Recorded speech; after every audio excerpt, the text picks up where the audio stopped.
अपने से ऊंचा बनाने वाले बाबा, अपने से आगे बढ़ाने वाले बाबा, अपने से ऊंचा बनाने वाले बाबा, अपने से आगे बढ़ाने वाले बाबा। क्या से क्या बनाते हो, धन्य है भाग्य हमारे जो हमको पढ़ाते हो। अपने से ऊंचा बनाने वाले बाबा, अपने से आगे बढ़ाने वाले बाबा।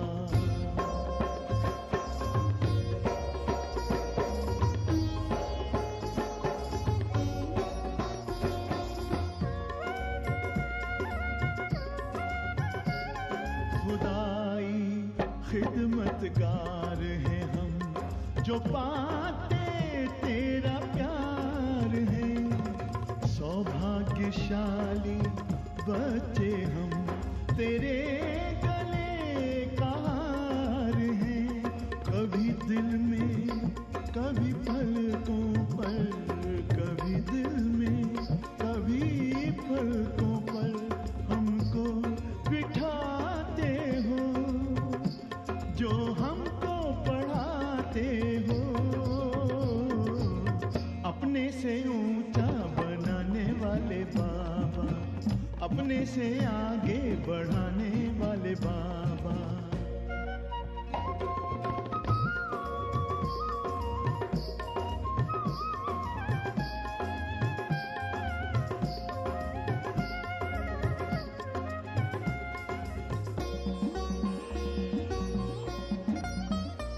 एहसान तुम्हारा बाबा कोई कैसे चुकाएंगे, महिमा तुम्हारी बाबा किन शब्दों में गाएंगे।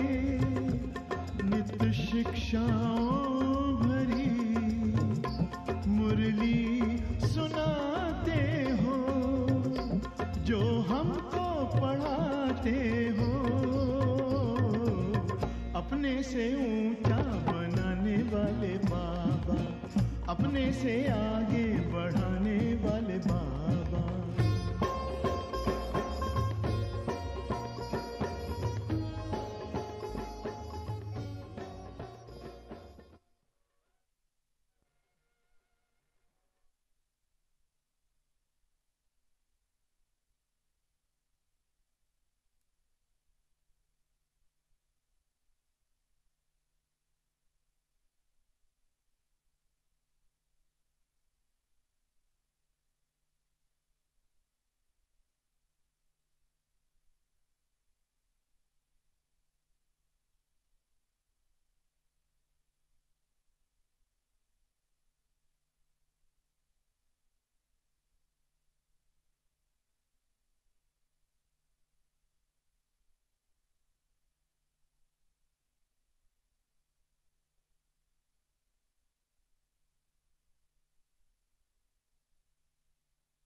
ओम शांति। ओम शांति। ओम शांति। शांति के सागर, सर्व के सुखदाता,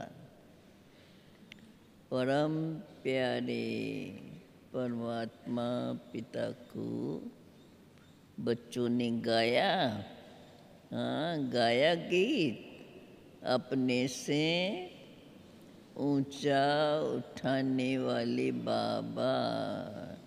जैसे बाप हम बच्चों को भी अपने से भी ऊंचा बनाने के लिए कितनी ऊंची ऊंची बातें हमें बताकर और सदा उसी खुशी में हम रहें, यह याद दिलाते रहते हैं। ऐसे ही हम भी अपने आप से पूछें, सचमुच जितनी उम्मीदों से बाप ने हम बच्चों को इतना ऊंचा बनाया है, सचमुच हम बाबा के बच्चे उसी ही कार्य में तत्पर रहते हैं। जैसे बाप हम बच्चों को इतना ऊंचा बना चुके, जो बस दिल के अंदर बाप के प्रति शुक्रिया बाबा, शुक्रिया बाबा, सदा ये गुण गाते रहें। बाप की भी याद और शुक्रिया कहने से जो बाप से प्राप्ति हुई है, वह भी याद, जिस कारण प्राप्ति की खुशी में बाप के हम बच्चे शुक्रिया मानते हैं। भले कहेंगे बच्चे हम तो वारिस है, शुक्रिया क्यों कहें, लेकिन ये भी एक फर्ज है, ये भी एक रिगार्ड है। जब भले बाप हमें इतना सब कुछ देता रहता है, लेकिन बाप दे रहा है, इसका एहसास हम कर रहे हैं, ये बाप को हमें तसल्ली देनी है। अर्थात जो बाप चाहते हैं, जो बाप समझाते हैं, जिस प्रकार प्यार से बाप हमें इतनी ऊंची ऊंची बातें बताकर ऊंच बना रहे हैं, ऐसा ही हमें भी बाप के प्रति ऊंचे ते ऊंचा बाप, ऊंचा तेरा नाम है, ऊंचा तेरा थाम है, ऊंचे तेरे काम है। सदा दिल के अंदर हम बच्चे बाप के जितना शुक्रिया मानते रहेंगे, उतना ही एक तरफ खुशी और खुशी के साथ साथ हम आगे बढ़ते जाएंगे। अर्थात बाप जो हम बच्चों से चाहते हैं, बाबा कितना ऊंच हम बनाते हैं, एकदम मनुष्य से देवता। कहाँ देवता जो आज शरीर में दिखाई नहीं पड़ते हैं, परंतु उनका गायन पूजन कितने वर्षों से कितनी विधि और श्रद्धा के पूर्वक होता आता है, ऐसा गायन पूजनीय योग्य बाबा ने हम बच्चों को बनाया। तो हम बच्चों को ज़रूर बाप के गुण गाते और अंदर वो खुशी नज़र आनी चाहिए। अर्थात सदा खुशी में रहते बाप के गुण गाते रहें और सर्व को बाप का यथार्थ परिचय देकर बाप से अधिकार प्राप्त करने वाले अधिकारी बच्चे बना दें। फिर देखो अपन को भी कितनी खुशी होती है और खुशी के साथ साथ प्राप्ति का अनुभव, और वह खुशी प्राप्ति सदा याद रहे। बाकी और क्या चाहिए? प्राप्ति याद है तो बाप की याद ज़रूर है। केवल बाप की याद तो ज़रूर कहेंगे, लेकिन प्राप्ति के साथ डबल खुशी हो जाती है। इसलिए सदा हमें बाप और बाप से मिला हुआ खजाना, ये दोनों बातें सदा क्या बोले, महीन रूप से याद रहती रहे। मन के अंदर जैसे वो शुद्ध संकल्प बना ही रहे। जैसे आत्मा सदा विराजमान है, तो मुझ आत्मा के अंदर यह बाप के प्राप्ति के एहसान वह भी सदा समाये रहे, और उसका प्रमाण हमारे चेहरे पर सदा खुशी, खुशनुमा चेहरा। बाबा हम बच्चों को सदा खुशनुमा देखना चाहते हैं। हम जितना खुशनुमा रहेंगे तो बाप और उनकी प्राप्ति भी याद रहेंगी, लेकिन साथ साथ जो हमें सामने मिलेगा उनको भी महसूस होगा, इनको ऐसा कौन जो इतनी खुशी दिला रहे हैं। आज बाप दादा बोले, मीठे बच्चे, बाबा आया है किस लिए? किस लिए? बाबा कहते हैं मैं आया हूँ तुम बच्चों को सौभाग्यशाली बनाने। सौभाग्यशाली अर्थात स्वर्ग के भी मालिक। तुम्हारा भी कर्तव्य है औरों को भी, सभी को आप समान बनाना।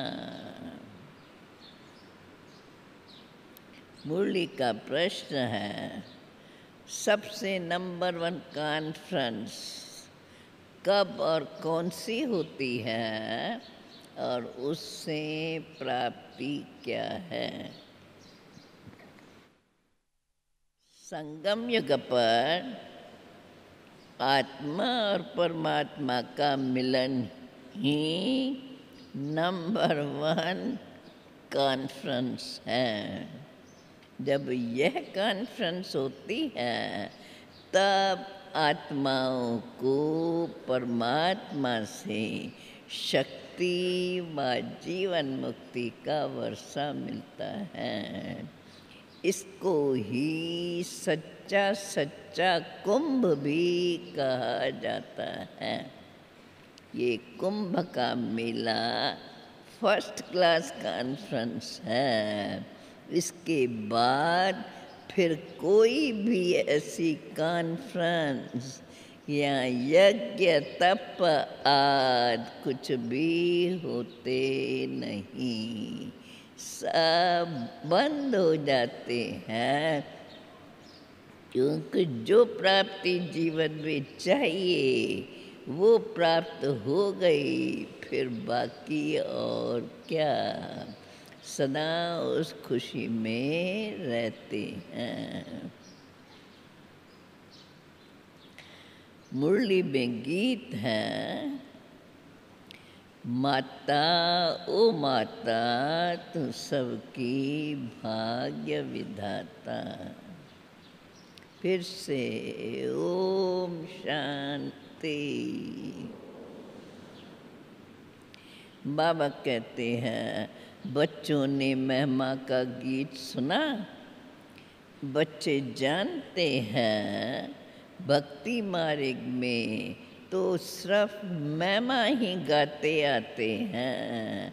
जो पास्ट हो गया है उनकी ही फिर महिमा होती है। जगदम्बा की महिमा गाते हैं, तू हो भाग्य विधाता। अब ये हुई भक्ति और महिमा। तुम भक्ति और महिमा नहीं कर सकते हो।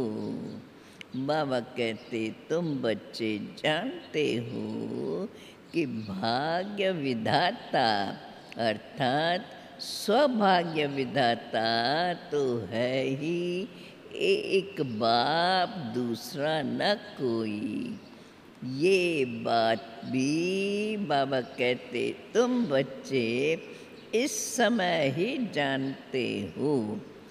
वे तो सिर्फ भक्ति करते हैं, महिमा गाते रहते हैं।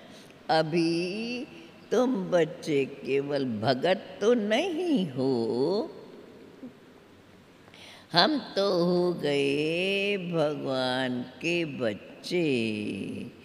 कैसे भाग्य और सौभाग्य भी अपना बना रहे हैं, कैसे अपने को भाग्यशाली और श्रीमत और सौभाग्यशाली श्रीमत पर बनाते हैं। वो तो फिर हर एक के पुरुषार्थ पर है। बाबा कहते हैं इस समय तुम सब बच्चे पुरुषार्थी हो। किस लिए? बाप से पूरा पूरा वर्षा लेने के लिए। अभी आप ये जानते हो हम सभी बच्चों को एक बाप से ही वर्षा लेना है।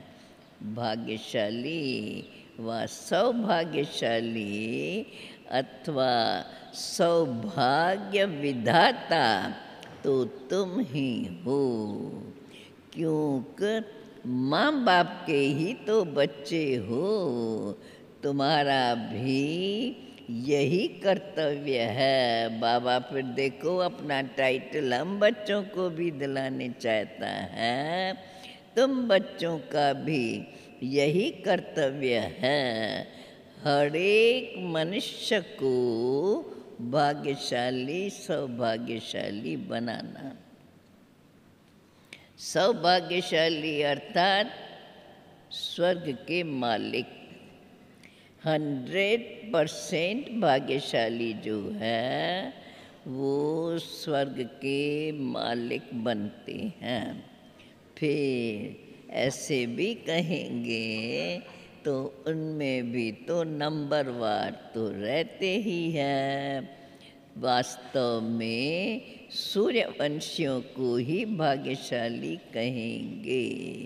फिर तो त्रेता में 2 कला कम हो जाती है, तो यथार्थ रीति से उनको स्वर्ग नहीं कह सकते, उनको सूर्यवंशी नहीं कहेंगे। तो तुम बच्चे अभी जानते हैं हमको तो 100 सौभाग्यशाली बनना है।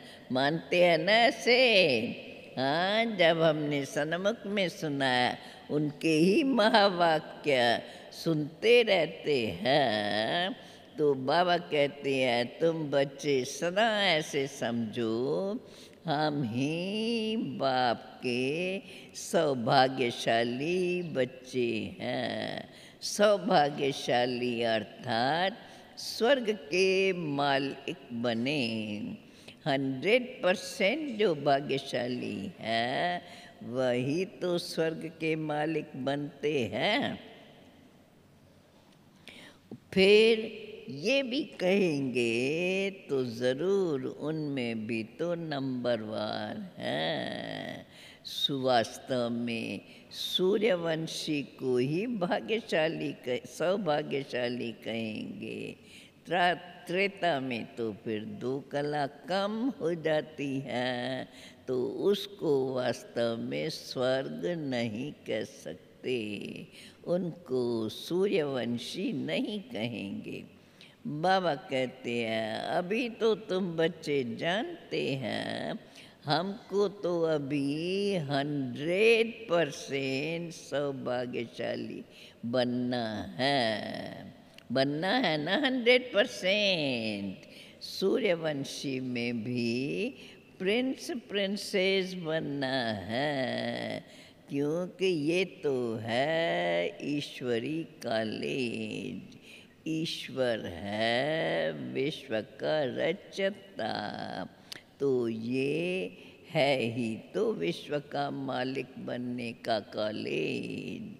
ईश्वर पढ़ाते हैं, कहते हैं ईश्वर बाप कहते हैं मैं तुमको पढ़ाता हूँ, महाराजाओं का महाराजा बनाता हूँ। अब फिर बनना ये तो बाबा कहते हैं तुम्हारे पढ़ाई ऊपर है। जो जितना पढ़ता है वो फिर औरों को भी तो ऐसे ही पढ़ाएंगे, ऐसे ही सौभाग्यशाली बनाएंगे। अभी बाबा कहते तुम बच्चों का धंधा ही ये है। शिव बाबा तो है सिखलाने वाला, बाकी तो सब ब्रह्मा सरस्वती सहित सब ब्राह्मण बच्चे सीखते हैं। ब्राह्मण ब्राह्मणियाँ जानते हैं हम 100 देवता बनेंगे। बाकी इस समय तो भारत का वास्तव में कोई धर्म ही एक नहीं है। देवता धर्म को तो जैसे जानते ही नहीं, बल देवताओं को मानते अथवा उनकी पूजा भी करते हैं, परंतु धर्म को न जानना गोया इर्विजसी तो कहेंगे। धर्म में ताकत होती है। देवी देवता धर्म वाले तो सतयुग में थे तो अथाह सुख था, अभी तो है कलयुग। पुरुषार्थ कर, अभी पुरुषार्थ कर सतयुग में ही आना है, जीवन मुक्त बनना है और इस जीवन बंध का त्याग करना है। स्वर्ग को याद करना, याद कहो या योग कहो, बात एक ही है। योग को ही कहा जाता है कम्यूनन, मिलाप, इसलिए उसको याद भी कह सकते हैं। तो अब बाबा कहते तुम बच्चों का योग है एक शिव बाबा से, दूसरे से कम्युनियन तो है ही नहीं, सिवाय एक बाप के। एक बाप को ही तुम्हें सदा याद करना है। बाप बाबा कैसे याद करना है? बाबा आप कितने मीठे हो, हमें तो न मन न चित था, आपने तो कितनी कमाल की है जो हमको स्वर्ग की बादशाही दे देते हो। तो कोई भी हालत में बाप को याद ज़रूर करना है, अथवा अर्थात बाप से कम्युनियन ज़रूर रखना है। बाबा को याद करते हैं, बस जब भी अंदर में सदा ये रहे हम बाबा को याद करते हैं, बाबा से ही हम बातें करते हैं। उनके साथ तो सभी का कम्युनियन है। जब आपदा आती है तो कहते हैं मनुष्य, तो जब आफत आती है तब कहते हैं हे भगवान कोई मर जाएगा तो कहेंगे इनकी आयु बड़ी करो। अर्जी हमारी बाबा, आपकी मर्जी। तो यह कम्युनियन हुआ ना। ये याद की यात्रा वास्तव में होती ही एक बार है, जबकि बाप स्वयं आकर सिखलाते हैं। और सब कम्युनियन तो मनुष्य मनुष्य को सिखलाते हैं। देखो, गुरु के पास जाएंगे, कहेंगे क्षमा करो, कृपा करो, ये हमारी आफत आई है, उसको मिटाओ।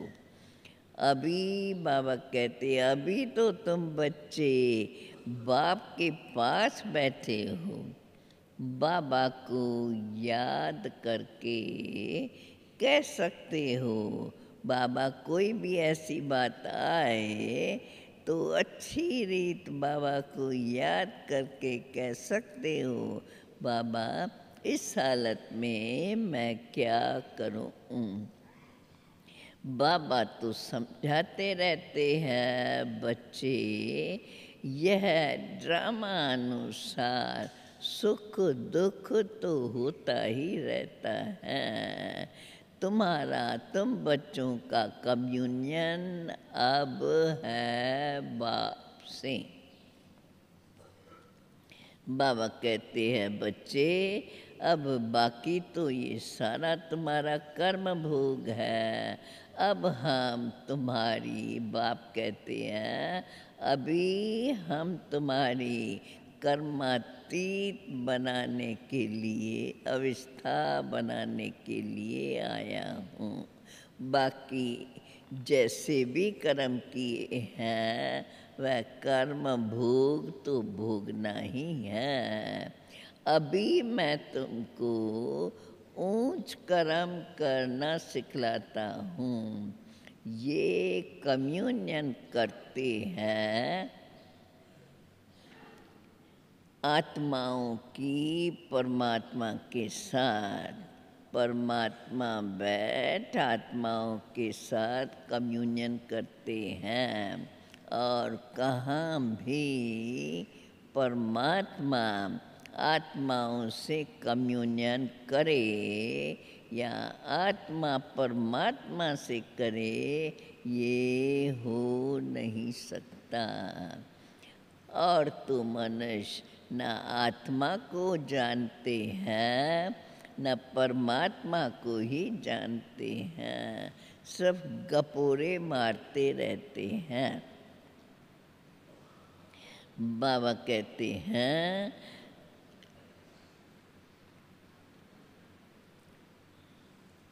ये कभी सुना कि परमात्मा एक स्टार मिसल है, उनमें सारा अविनाशी पाठ नूंदा हुआ है। कब पहले कब ऐसे अक्षर सुने? उनका कम्युनियन कभी होता ही नहीं है, बातचीत होती नहीं है। वे तो सिर्फ सन्यासी याद तो सिर्फ ब्रह्म को ही याद करते हैं। अब ब्रह्म से तो कुछ बातचीत हो नहीं सकती, बातचीत तो होंगी आत्माओं से। आकाश से क्या बातचीत करेंगे? आत्माएं जो महतत्व में रहती हैं, अब वो यहाँ पाठ बजाने आई हुई हैं। बाकी निर्वाण धाम में क्या कम्युनियन करेंगे? वो तो एक तत्व के समान है। कम्युनियन होती है परमात्मा के साथ आत्मा की। आत्माएं तो बोलती है, सुनती है इन ऑर्गन्स से। आत्मा के बगैर तो शरीर कुछ भी काम नहीं कर सकता। ये आत्माओं का ही परमात्मा के साथ कम्युनियन पर सारे कल्प में अब इस एक ही समय पर होता है, जिसकी ही महिमा है। आत्माएं और परमात्मा अलग रहे बहुकाल, सुंदर मेला कर दिया जब सतगुरु मिले दलाल। अभी कम्युनियन होता है बस, फिर कभी होता ही नहीं। देवताओं की कम्युनियन होती है क्या? वो तो कभी याद भी नहीं करते। अभी तुम बच्चे जानते हो, हम आत्माओं का कनेक्शन ही है बाप से। बाप को ही याद करते हैं, हे पतित पावन आओ। आत्मा ने कहा, ये किसने बोला? हे पतित पावन आओ। आत्मा ने कहा परमात्मा को, जो इस समय इस शरीर में प्रवेश है। उनको कहते हैं शांति देने वाला दाता। फिर वो शांति धाम में कैसे आवे? फिर हम शांति इसलिए उसको पुकारते हैं, नहीं तो हम शांति धाम में कैसे आवे? तो बात कहते हैं बच्चे, मुझे तो कहते ही हैं शांति देने वाला दाता। हम फिर मुझे सुख शांति का वर्षा देने कल्प कल्प तो आना ही पड़ता है। याद भी तो ऐसे करते हैं ना, हे पतित पावन आओ। तो अब बाप तुम बच्चों को बैठ समझाते हैं, बच्चे अभी तुम्हें मेरे पास आना है। आत्माओं पर तो बहुत पापों का बोझ है, क्योंकि आत्मा को ही तो भोगना पड़ता है। शरीर धारण कराए फिर सज़ा देते हैं, तब तो आत्मा को फील होगा। शरीर को देखो, चोट लगने से दुख तो आत्मा को ही होता है। इसलिए पुण्य आत्मा पाप आत्मा कहा जाता है। परंतु मनुष्यों में तो ये ज्ञान स्पष्ट है ही नहीं कि मैं आत्मा हूँ। कम्युनियन सब आत्माओं की आत्मा के साथ होती रहती है, क्योंकि आत्मा ही तो सारा खेल करती है। आत्मा शरीर के साथ कहती है, मेरे 7 बच्चे हैं।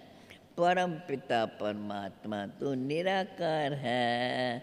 वो तो कहते हैं, अब मैं इस शरीर में आया हूँ, मुझे तो इतने सब बच्चे हैं। देखो कितने बच्चों का मैं दादा बनता हूँ, हिसाब किया है। परम पिता परमात्मा ब्रह्मा के द्वारा ये सारी मनुष्य सृष्टि रचते हैं।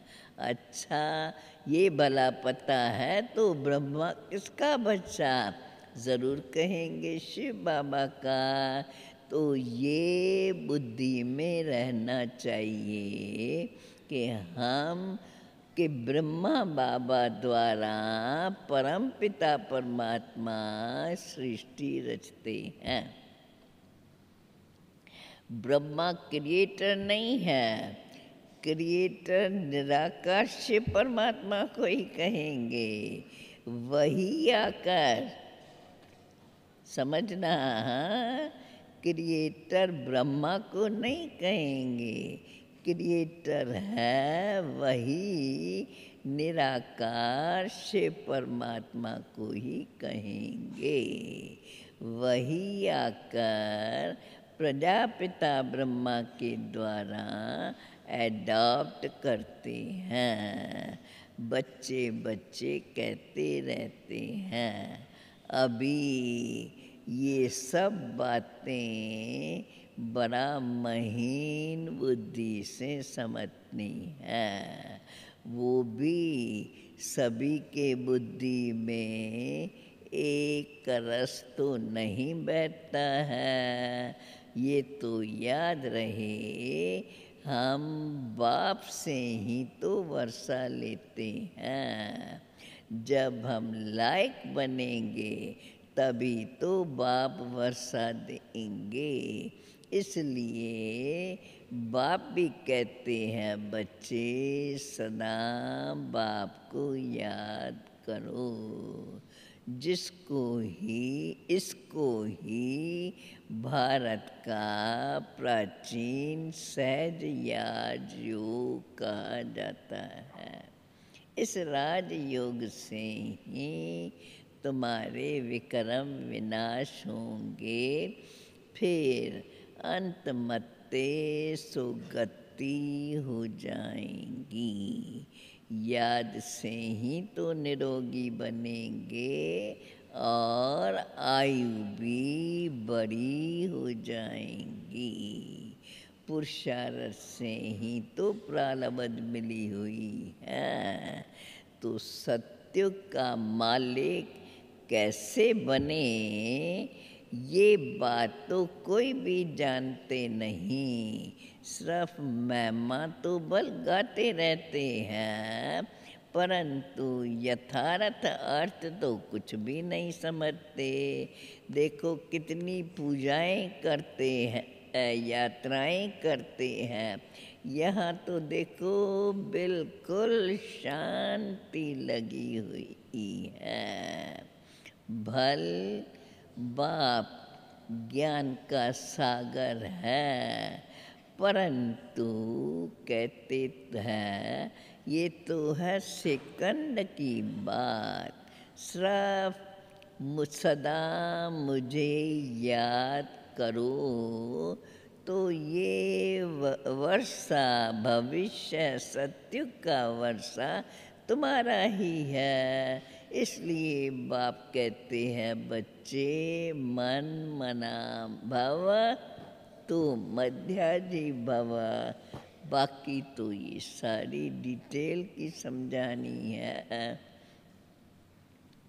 वो डिटेल समझानी भी बाबा देखो कितने समय से देते आ रहे हैं। वो लोग तो कितनी कॉन्फ्रेंसेस करते रहते हैं, रिलीजियस कॉन्फ्रेंस बुलाते हैं, योग की कॉन्फ्रेंस बुलाते हैं, परंतु वास्तव में देखा जाए वो तो सब फालतू है। सेकंड में जीवन मुक्ति बाप ही देने वाला है। आत्माओं और परमात्मा की जब कॉन्फ्रेंस होती है तब आत्माओं को परमात्मा से मुक्ति मिलती है। गाया भी जाता है, आत्मा परमात्मा अलग रहे बहुकाल, सुंदर मेला कर दिया जब सतगुरु मिला दलाल। तो बापी आकर यह नई दुनिया रचते हैं, अर्थात बच्चों को उसके लायक बनाते हैं। तो सबसे नंबर 1 तो यही कॉन्फ्रेंस है ना। उनको वो लोग कुंभ का मेला कह देते हैं। कुंभ संगम को ही कहा जाता है। ये संगम का मेला बहुत बहुत सबसे फर्स्ट क्लास है। जबकि आत्माओं से परमात्मा आकर मिलते हैं, सेकंड में जीवन मुक्ति मिलती है। इसके बाद तो फिर कोई कॉन्फ्रेंस होती ही नहीं, न कोई यज्ञ तप दान पुण्य कुछ भी होते नहीं, सब बंद हो जाते हैं। तुम्हारी बाबा कहते हैं देखो अभी तुम बच्चों की कॉन्फ्रेंस कितनी कैसे नंबर 1 है, आत्माओं की परमात्मा के साथ। आत्मा जीव में प्रवेश करने से ही तो जीवात्मा बनती है। बाप कहते हैं मैं अगर इनमें ब्रह्मा में प्रवेश न करूं तो अपना परिचय तुमको कैसे दूं, और फिर त्रिकालदर्शी व स्वदर्शन चक्रधारी तुम्हें कैसे बनाऊं। तो तुम कहते हो, अभी तुम कहते हो ना हम भी स्वदर्शन चक्रधारी बनते हैं, परंतु इस बात को साधारण मनुष्य तो नहीं समझते हैं। विष्णु के साथ देखो कृष्ण को भी चक्कर दे देते हैं। वास्तव में गीता में कृष्ण का नाम दिया है, नहीं तो चक्कर की बात तो है नहीं। अभी तुमको बैठ कर के बाप सारी सृष्टि के आदि मध्य अंत का राज समझाते हैं। देखो ये सारी कॉन्फ्रेंस कितनी अच्छी है, फर्स्ट क्लास कॉन्फ्रेंस। और जो भी कॉन्फ्रेंसेस करते हैं वेस्ट ऑफ टाइम है। सबसे अच्छी कॉन्फ्रेंस तो ये है, जीवात्माएं और परमात्मा की। जीवात्मा याद करती है परमात्मा को तो ज़रूर जीव में ही तो आएंगी ना, नहीं तो भला बोले कैसे। यह कॉन्फ्रेंस सबसे अच्छी है, जो परम पिता परमात्मा आकर सर्व को सद्गति दे देते हैं। पतित आत्माओं के साथ ज़रूर पतित पावन ही तो आकर कॉन्फ्रेंस करेंगे, तब तो पावन बनाएंगे। देखो कितनी सहज समझने की बातें हैं। उत्तम ते उत्तम है यही योग, आत्माओं का परमात्मा के साथ। सो भी यह योग स्वयं परमात्मा ही आकर सिखलाते हैं। बच्चे माम एकम याद करो। हे जीवात्माएं, मुझ अपने परलौकिक बाप से योग रखो तो तुम्हारे सारे विक्रम विनाश हो जाएंगे। जबकि आत्माएं ही सब परमात्मा से मिलती हैं, तो ज़रूर है ना परमात्मा ही आकर तो वर्षा देंगे, क्योंकि सर्व का सद्गति दाता, जीवन मुक्ति दाता तो वही बाप है। ऐसी ऐसी बातें जो अभी तुम बच्चे सुन रहे हो और तो कोई सुनाते नहीं है। जब ऐसी बातें तुम औरों को सुनाएंगे तो कहेंगे और तो कभी ऐसी बातें सुनी नहीं, तुम तो ये बहुत अच्छा सहज समझाते हो। अब ये सब बातें वास्तव में शास्त्रों में तो है नहीं, परंतु वे शास्त्र भी आए कहाँ से? बाप तो कहते हैं सेकंड में जीवन मुक्ति, शास्त्रों से क्या सीखेंगे? बाबा है कालों का काल, बच्चों को अपने साथ ले जाने के लिए तो ज़रूर आएंगे ना, तभी तो बच्चे पावन बनेंगे और बच्चों को पावन बना करके अपने साथ ले जाएंगे। तो अभी तुमको बाप पावन बना रहे हैं, बाकी सतयुग में तो फिर सब पावन ही होंगे। ज़रूर संगम पर आया होगा पावन बनाने के लिए। तो अभी तुम बच्चे जानते हो कि अब ये सारे कल्प का संगम है। बाप आए हैं अपने साथ तुम्हारा कम्युनियन कराते हैं।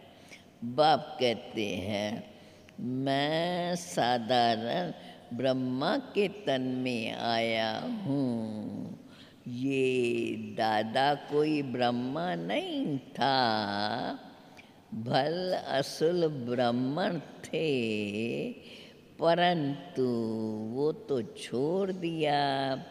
अब ब्रह्मा द्वारा रचना रचनी है, तो ब्रह्मा चाहिए ना। तो बाप स्वयं कहते हैं मैं ब्रह्मा के तन में आता हूँ। तो नंबर 1 पावन, वो ही तो फिर भी पतित बनेंगे। 84 जन्म पूरे किए तो अब फिर ज़रूर पावन ही बनेगा ना, फिर फरिश्ता बनते हैं। बाप कहते हैं जैसे मैं बनता हूँ तत्वम बच्चे, ब्राह्मण सो देवता बनेंगे।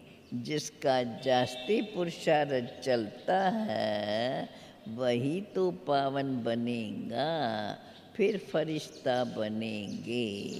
ब्राह्मण सो देवता, खुदाई खिदमतगार तो बहुत चाहिए ना।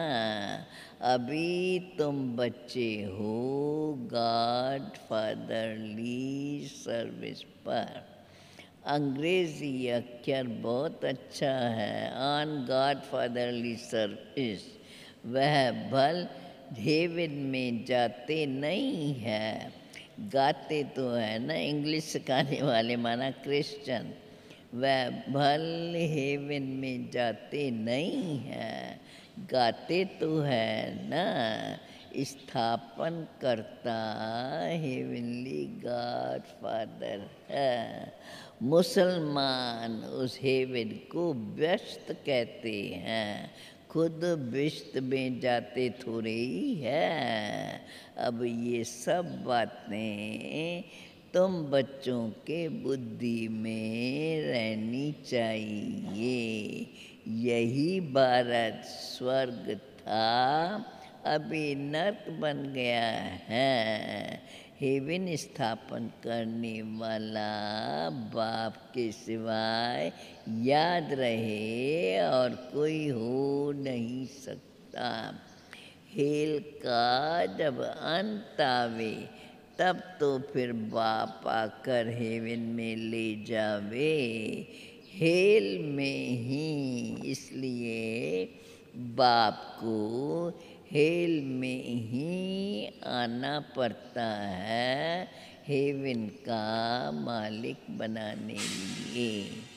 अभी तुम बच्चे दोज़ख और बिश्त के बीच में बैठे हो, इसलिए अब तुम बच्चों को ये सब बातें जानकर समझकर बहुत बहुत खुशी होनी चाहिए।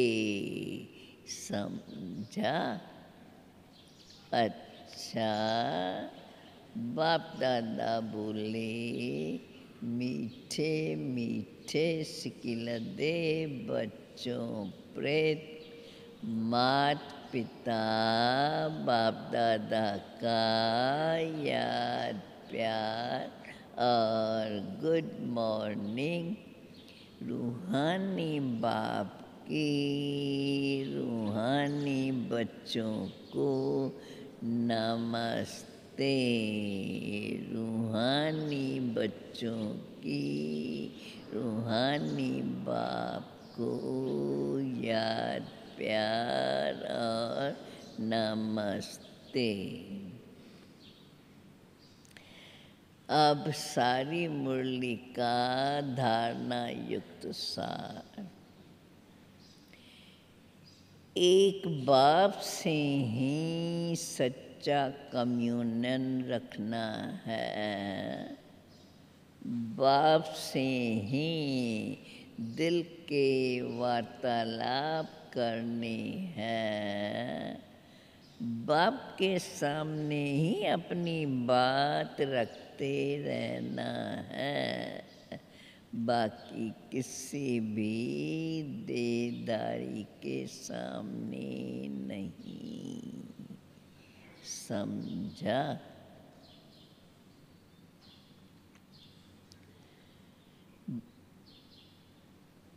दूसरे पॉइंट सारी मुरली का सार।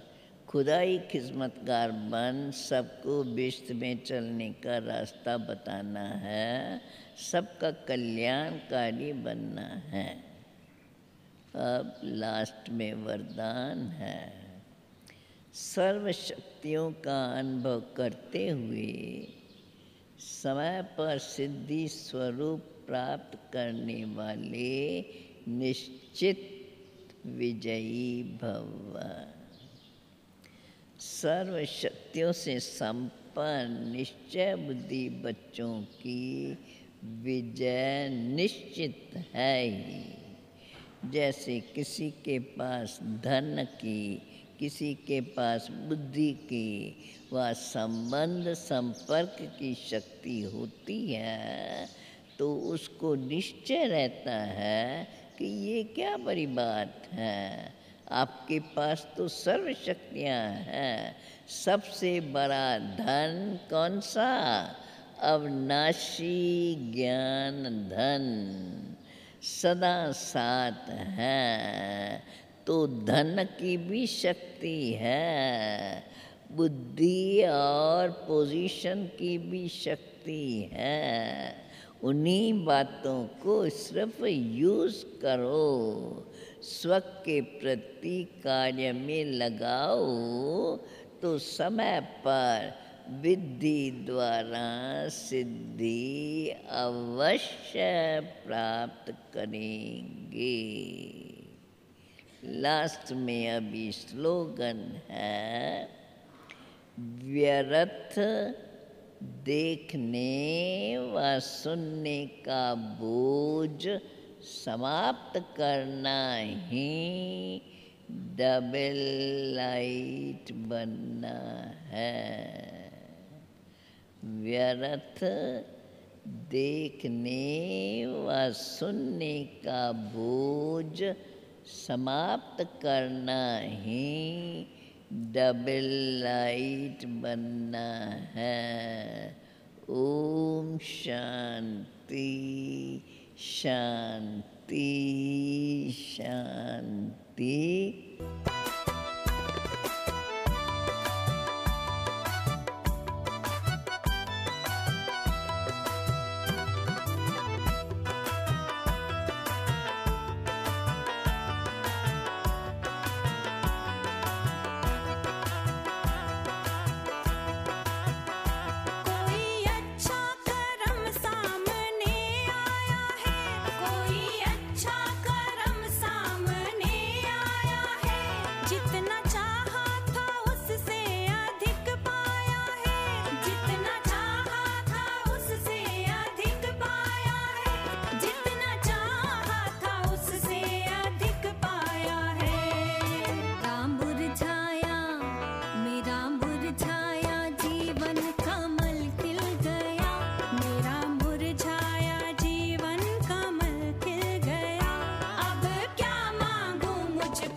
झलक में ये सारा जहां मिल गया। अब क्या मांगू मुझको खुदा मिल गया। मेरी चाहत का मुझको सिला मिल गया। अब क्या मांगू मुझको